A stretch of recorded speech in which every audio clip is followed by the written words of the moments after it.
श्रीपद्मिनी समरुणोज्ज्वलकान्तिमन्तम् मौनीश्रवृन्दसुरवन्दितपादपद्मम् नीरेजसम्भवमुकुन्द शिवस्वरूपम् श्रीभास्करं भुवनबान्धवमाश्रयामि। मार्ताण्डमीशमखिलात्मकमंसुमन्तम् आनन्दरूपमणिमादिकसिद्धिदं च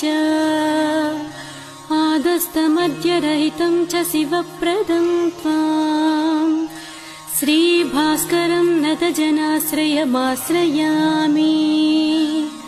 सप्तास्वमभ्रमणिमाश्रितपारिजातं जाम्बूनदाभमति निर्मलदृष्टिदं च दिव्याम्बरा